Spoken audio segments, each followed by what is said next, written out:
সংসার নেই, ভালোবাসা নেই, শান্তি নেই, অথচ সামনে সারাটা জীবন। এই কি চেয়েছিলাম? কি খুব ইমোশনাল ছিলেন? চাকরিটা আমি ছেড়ে দিলাম অমিতদা। আজ থেকে আমি নটকারের হোল টাইম। স্টেজে এত এনার্জি পাও কি করে? স্টেজে আলোর মধ্যে দাঁড়িয়ে যখন দর্শকদের সারি সারি কালো মাথাগুলো দেখি। চাকরি ছেড়ে দিচ্ছ, গয়না বেচে দিচ্ছ, কি চাইছো বলো তো? থিয়েটার। আমি যখন মেহে থাকি তখন তারা আসেন এবং আমি হারবো না মা, পারবো, পারবোই। এবং তোতলাতে তোতলাতে বলেন ভালোবাসি, ভালোবাসি। আবার খেয়া দেবী আপনাকে খুব ভালোবাসতেন, তাই না? রঙ্গপীঠ হলটা নটকার নেবেই। টাকাটা আমি জোগাড় করে দেবো। যেটা ভালোবাসি, যাকে ভালোবাসি, তার জন্য জীবন দিতে পারি। আচ্ছা, উনি কি কোনো সক্রিয় রাজনীতির সঙ্গে যুক্ত ছিলেন? মনে প্রাণে বামপন্থী ছিলেন। বাম না অতি বাম? বিপ্লব, বিপ্লব করছো তোমরা। মানুষ ওই মানুষকে মারবে। কিছুই ভালো লাগছে না। ভালোবেসে একটু নিজের মতো করে বাঁচতে। কোনো কোনো দুর্ঘটনা হয়তো আসলে আত্মহত্যা, কিন্তু প্রত্যেকটা আত্মহত্যাই আসলে হত্যা। Welcome Paoli to cinebengal.com। নাটকের মতো ছবি এখন দেখানো হচ্ছে, আমাদের সব দর্শকেরা, পাঠকেরা সবাই দেখছে এবং খুবই ভালো লাগছে। আমরা অনেক প্রশংসা পাচ্ছি। তাদের সকলকে অসংখ্য ধন্যবাদ যে এরকম একটা কাজকে তারা দেখছে এন্ড তারা প্রশংসা করছে আর কি। সেটাও হ্যাঁ, সেটাই একটা সার্থকতা না, একটা কাজের যদি সেটা অ্যাপ্রিশিয়েট হয়। সাংঘাতিক, যে কোনো ছবি করার পেছনেই থাকে দর্শক, অনেক এফর্ট থাকে একটা এন্টায়ার ইউনিটের। দর্শক সেটা যদি পছন্দ করে তো অবশ্যই ভালো লাগে। কিন্তু এটা নাটকের মতো কিন্তু সিনেমা, এর জন্য কি আলাদা করে প্রিপেয়ার করতে হয়েছিল? প্রিপারেশনটা কি ছিল?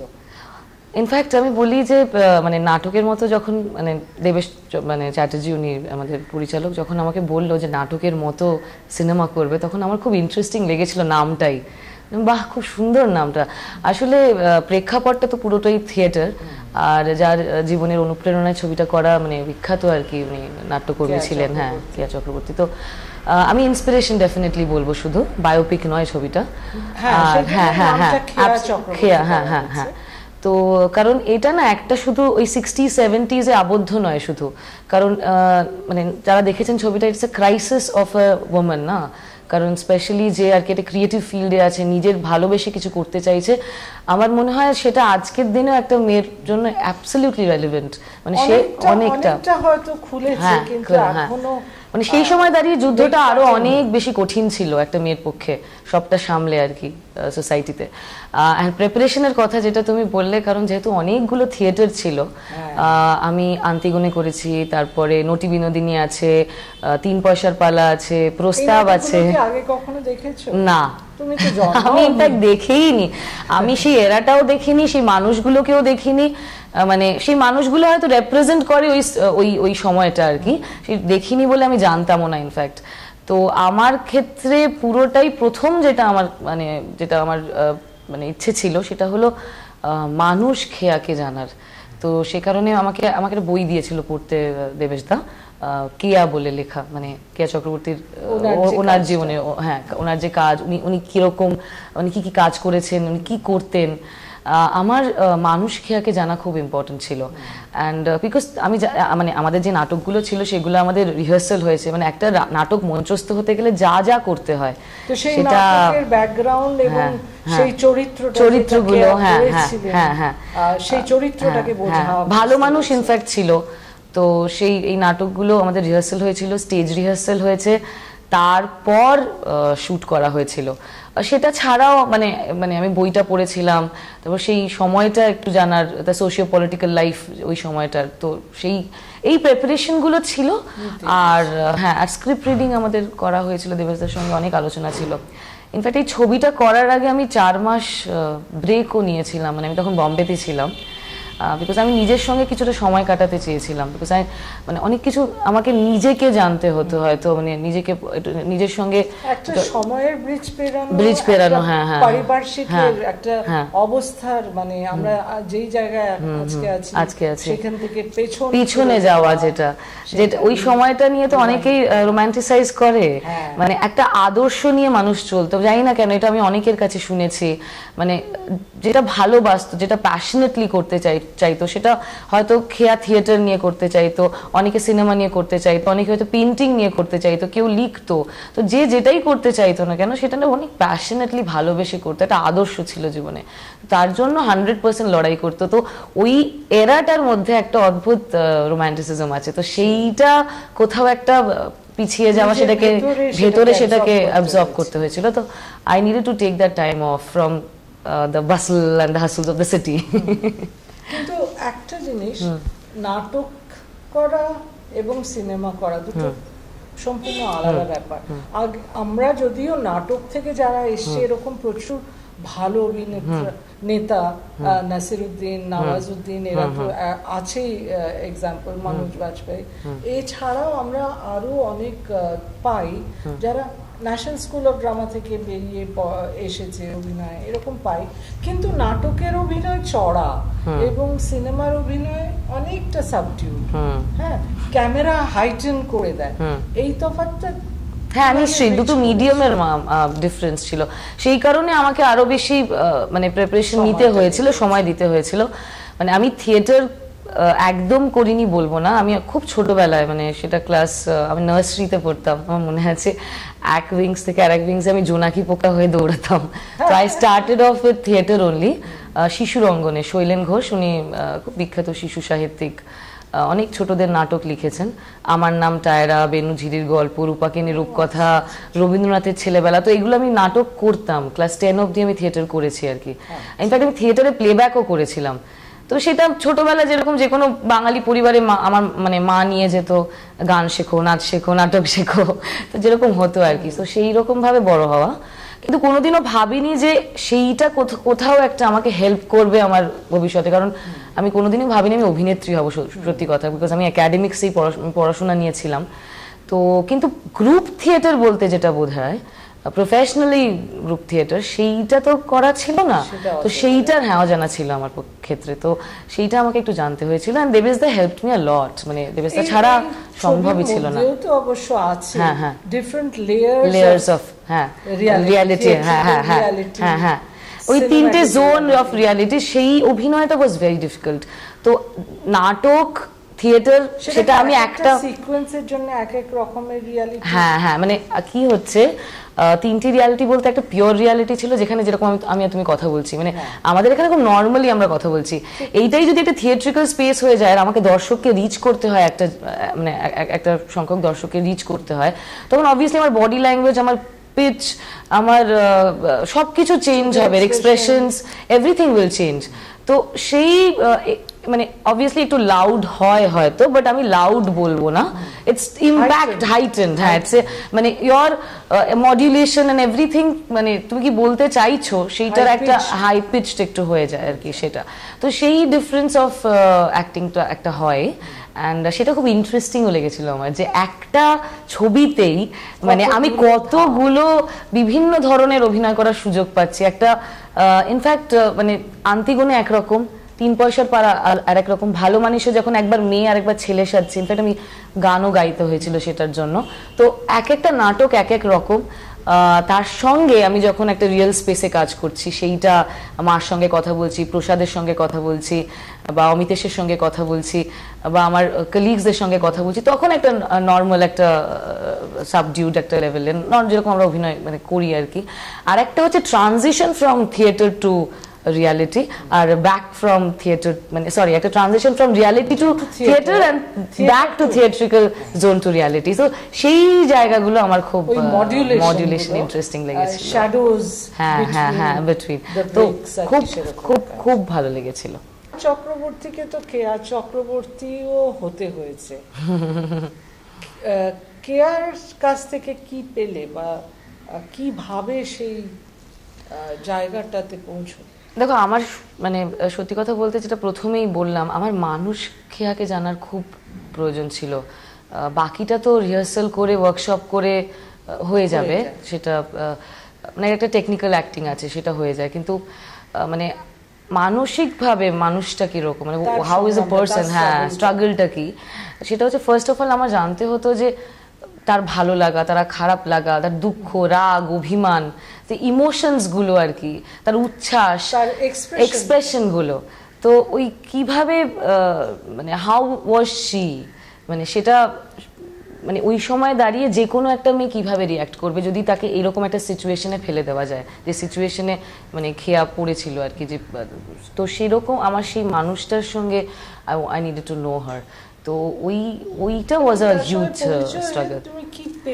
অনেক কিছু, মানে আমার যে ইন্সপিরেশনটা আমি পেয়েছি সেটা হয়তো সারা জীবন বেঁচে থাকার একটা রসদ হয়ে থাকলো। মানে আমি যতদিন বেঁচে থাকবো আমি সিনেমা অভিনেত্রী হিসেবে, it has given me a লট।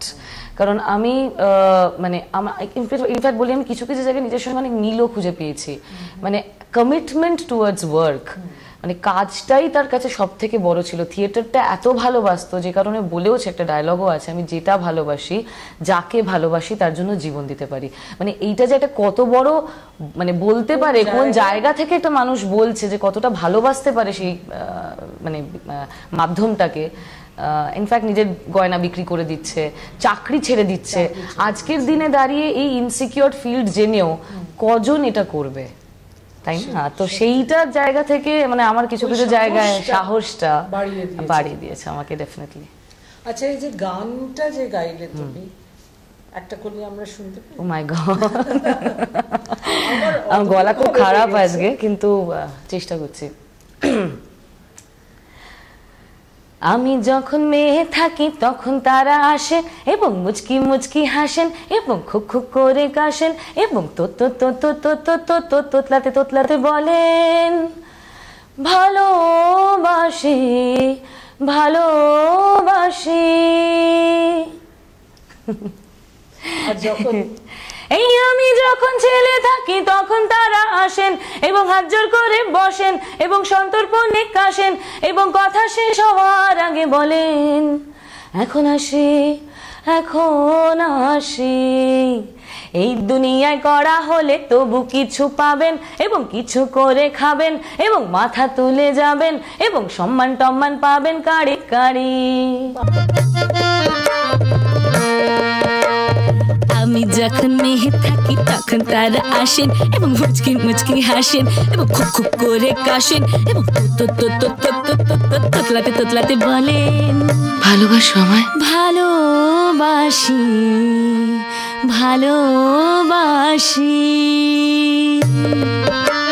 এই আমি যখন ছেলে থাকি তখন তারা আসেন এবং হাত জোর করে বসেন এবং সন্তর্পণে কাশেন এবং কথা শেষ হওয়ার আগে বলেন এখন আসি এখন আসি। এই দুনিয়ায় করা হলে তবু কিছু পাবেন এবং কিছু করে খাবেন এবং মাথা তুলে যাবেন এবং সম্মান টম্মান পাবেন কাড়ি কাড়ি।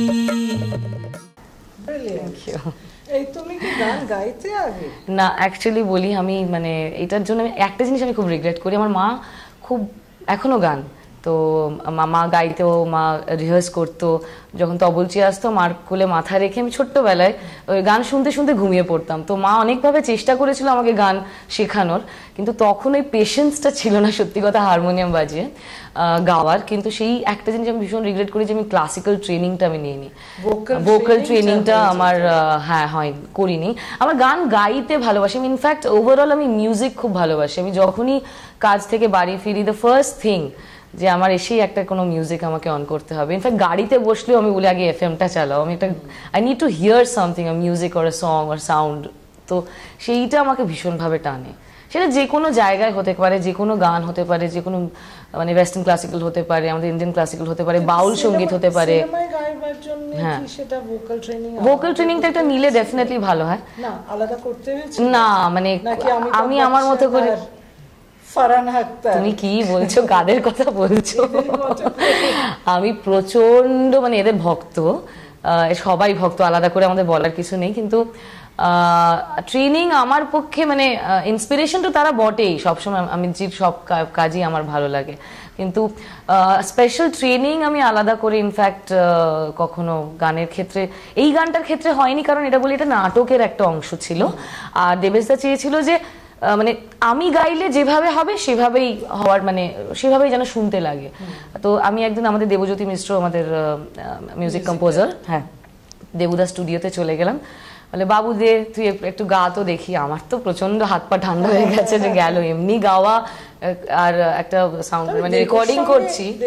দেবুদার সঙ্গে অনেক দিনের পরিচয়। দেবুদা মানে মানে অবভিয়াসলি গার্জেন হিসেবে, হ্যাঁ, ভীষণ, আর বন্ধু হিসেবেই দেবেশদা ভীষণ কথা বলে, তো it's very encouraging that way. তো ওখানে গিয়ে আমি এমনি গাইলাম, বলে এই তো হয়ে গেল, এই তো হয়ে গেল, দাঁড়াও হয়ে গেল কি, আর একবার গাই, আর একবার করি। বলো কিচ্ছু দরকার নেই, খুব ভালো হয়েছে, দিয়ে এবার বাড়ি যা। So that's how it happened, very spontaneously বিষয়টা হয়েছিল। আর নাটকের গান বলতে একটা স্টেজে দাঁড়িয়ে অভিনয় করলে একটা গান যেভাবে গাওয়া হয় সেরকম, মানে সেভাবেই আমি করেছিলাম আর কি। এই ছবি করতে বম্বে থেকে 3-4 মাসের ছুটি নিয়ে থেকে করতে হয়েছে, এতে বম্বের কাজের কোন তফাৎ হলো? দেখো, শুধু বম্বের কাজে আমি বলবো না, মানে আমার এই ছবিটার ক্ষেত্রে 4 মাস যে আমি গ্যাপটা নিয়েছিলাম সেটা যে কোনো কাজ থেকে। আমি বললাম না, আমি আমার নিজের সঙ্গে, ইয়াস, মাইসেলফ, আমার অনেক কিছু মানে প্রিপেয়ার করতে হতো, সেটা মানে নিজে একাই অনেক কিছু মেন্টালি আমাকে প্রিপেয়ার করতে হতো, মেন্টালি ওই সিচুয়েশনটা, ওই সময়টার মধ্যে আমাকে ঢুকতে হতো। তো সেই কারণে আমি মানে সব, মানে শুধু বম্বের কাজ না, শুধু বাংলার অন্যান্য ছবির ক্ষেত্রে আমি একটু গ্যাপ নিয়েছিলাম। সো দ্যাট ওয়ে আমাকে অনেক এনরিচ করেছে, আমি বলবো অনেক কিছু মানুষ হিসেবে, মানে অভিনেত্রী হিসেবে অনেক কিছু পেয়েছি এই সিনেমাটা থেকে। ফ্যামিলি অ্যালবাম করতেও তো একটা একেবারে বিভিন্ন একটা অন্য রকম একটা ক্যারেক্টার ছিল। এই এক্সট্রিমস গুলো কিভাবে? আমার খুব ভালো লাগে এরকম এক একটা চরিত্র এক এক রকম, সেটাই তো অভিনেত্রী মানে একটা মানে পাওনা, আমার কাছে তো এটাই পাওনা, যে এক একটা চরিত্র এক এক রকম ভাবে আমি করার সুযোগ পাবো। অ্যান্ড মোনোটনি না আমার কোনোদিনই ভালো লাগেনি, যে একই ধরনের চরিত্র করে যাব। তো আমি নিজেকে নিয়ে সবসময় আমার এক্সপেরিমেন্ট করতে পছন্দ হয়, যে এক্সপ্লোর করতে, এই চরিত্রটা যদি এরকম হয়, মানে যেরকম ফ্যামিলি অ্যালবামে তুমি বলছো আত্রিকা এক ধরনের, নাটকের মতো খেয়া একরকম, আবার আমি মইনা, হ্যাঁ, পারাপারের উর্মিলা আর একরকম, তারপর এলা 4 অধ্যায় এলা আর একরকম, সে তো মাধবীলতা থেকে ওটা অন্যরকম ছিল। এই তিনটেই তো এবছর আমরা মানে পারাপার, ফ্যামিলি অ্যালবাম, এইটা হ্যাঁ নাটকের মতো রিলিজ হলো। পাউলি এক্সেল করে চলেছে। Thank you.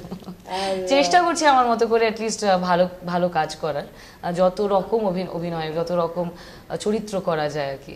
ইনফ্যাক্ট আমি এখনই একটা ছবি ডাব করছি মৈনাকের, চলচ্চিত্র সার্কাস। সেইটা হচ্ছে মানে আমরা সিনেমার পর্দায়, মানে নাটকের পর চলচ্চিত্র, হ্যাঁ। তো চলচ্চিত্র circus is about a film, যেখানে হচ্ছে একটা সিনেমা তৈরি করার পিছনে তো অনেক মানুষের এফর্ট থাকে।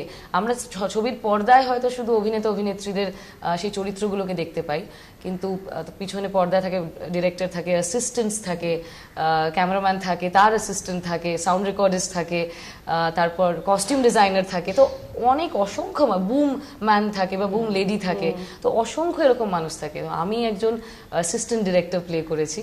যা বলি আমরা, চলো sound, roll sound, camera, action, এটা কেন ওখানে হচ্ছে, এটা সরাও, সো হোয়াট এভার, মানে একটা ছবি করার পিছনে যে মানুষগুলো থাকে তাদের জীবন নিয়ে অ্যাকচুয়ালি। তো ইটস ভেরি ইন্টারেস্টিং কনসেপ্ট মৈনাকে। এছাড়া আমি যেটা জাস্ট শেষ করলাম শুটিং, সেটা হচ্ছে কমলেশ্বর মুখার্জির একটা ছবি, ইটস লাভ স্টোরি। সেটাতে বুম্বাদাও আছে, রাইমা আছে, রাহুল আছে। শুটিং শেষ হয়ে গেছে, ডাবিং বাকি আছে। না ওটা করা হয়নি, বাট ডেফিনেটলি সৃজিতের সঙ্গে আরো ভালো কাজ হবে আশা করছি। হ্যাঁ, আর আরেকটা ছবি যেটা আমি সত্যি মানে ইনফ্যাক্ট ওটাও ডাবিং করছি এই সময়, সেটা হচ্ছে অরণি। তখন এইটা হচ্ছে একটা 10 years স্প্যানের একটা মেয়ের জীবন, and it's on communal riot and also love story. It's absolutely মানে একটা মুসলিম মেয়ে একটা হিন্দু ছেলের প্রেমে পড়ে, and what happens about their life. এটা ডিরেক্ট করেছে first time director Sourav Chakraborty. হ্যাঁ, এটা খুব সুন্দর। ইন্দ্রনীল সেনগুপ্ত আছে, প্রতীক বব্বর, ইনফ্যাক্ট প্রতীক ওর বাংলা ডেবিউ করছে এই ছবিটা। হ্যাঁ, তো খুব ওই ছবিটার দিকেও আমি মুখিয়ে রয়েছি, দেখা যাক কি হয়। Thank you Thank you. For your time. Thank you so much, আমার খুব ভালো লাগলো, সবসময় ভালো লাগে তোমার সঙ্গে আড্ডা মারতে, সেটা নতুন কিছু। আমি যখন মেহে থাকি তখন তারা আসেন এবং মুচকি মুচকি হাসেন এবং খুব খুব করে কাশেন এবং তোতলাতে তোতলাতে বলেন ভালোবাসো আমায়? ভালোবাসি ভালোবাসি। এই আমি যখন ছেলে থাকি তখন তারা আসেন এবং হাত জোড় করে বসেন এবং সন্তর্পণে কাশেন এবং কথা শেষ হওয়ার আগে বলেন এখন আসি এখন আসি।